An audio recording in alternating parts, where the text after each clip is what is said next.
ரசிக பெருமக்களே, நாம் எத்தனை காலம் வாழ்கிறோம் என்பது பெரிதல்ல, நாம் எப்படி வாழ்கிறோம் என்பதுதான் முக்கியம்.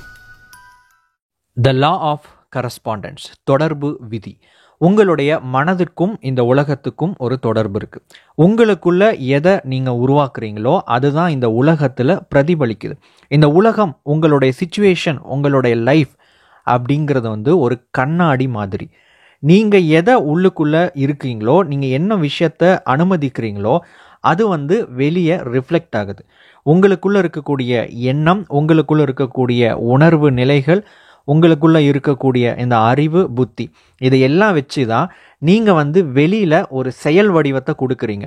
ஸோ உங்களுக்குள்ள இருக்கிற விஷயத்த தான் அப்படியே இந்த உலகம் பிரதிபலிக்குது.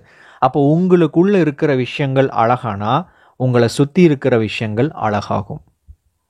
த லா ஆஃப் பிலீஃப், நம்பிக்கையின் விதி.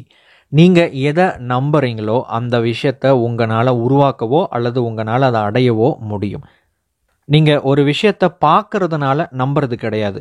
நீங்கள் எதை நம்புறீங்களோ அதைத்தான் இந்த உலகத்தில் நீங்கள் பார்த்துக்கிட்டு இருக்கிறீங்க. மனிதர்களுடைய நம்பிக்கைகள் வெவ்வேறு விஷயங்களாக இருக்குது. ஆனால் அவங்களுடைய நம்பிக்கைகள் எப்படிப்பட்டதாக இருக்கோ அது சார்ந்த விஷயங்களையே இந்த உலகத்தில் பல விதத்தில் பல்வேறு இடங்களில் அவங்க பார்த்துக்கிட்டோ அல்லது செஞ்சுக்கிட்டோ இருக்கிறாங்க. அப்படின்னா நாம் எதை நம்புகிறோமோ அந்த விஷயம் இந்த உலகத்தில் இருக்குது. நாம் எதை நம்பலையோ அந்த விஷயம் இந்த உலகத்தில் இல்லை. இதுதான் நடந்துக்கிட்டு இருக்கு. ஸோ உங்களுடைய நம்பிக்கைகளை நீங்கள் சரியான விதத்தில் சரியான நம்பிக்கைகளாக உருவாக்குங்க. உங்களுடைய வாழ்க்கை சிறக்கும். த லா ஆஃப் வேல்யூஸ், மதிப்பின் விதி. உங்களுடைய எண்ணம், சொல், செயல் இது எல்லாமே உங்களுடைய புறச்சூழலை உருவாக்கிட்டு இருக்கு.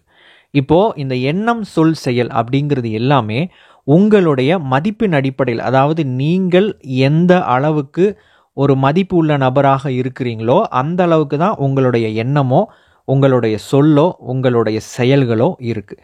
உங்களுடைய மதிப்பு அப்படிங்கிறது என்னென்னா, ஆல்ரெடி உங்களுக்குள்ளே இருக்கக்கூடிய நம்பிக்கைகளாகட்டும், அறிவாகட்டும், திறமையாகட்டும், அல்லது நல்ல ஒரு கொள்கைகளாகட்டும், இது எல்லாம் சேர்த்தது தான் உங்களுடைய மதிப்பு அப்படிங்கிறது. உங்களுடைய மதிப்பை நீங்கள் உயர்த்துனீங்க அப்படின்னா உங்களுடைய எண்ணம் உயரும். உங்களுடைய எண்ணம் உயர்ந்தால் நீங்கள் பேசுகிற அந்த வார்த்தைகள் உயர்வானதாக இருக்கும். அதுக்கப்புறம் நீங்கள் செய்கிறது உயர்வானதாக இருக்கும். உங்களுடைய வாழ்க்கையும் உயர்வானதாக இருக்கும். வெற்றி விதிகள் தொடரும்.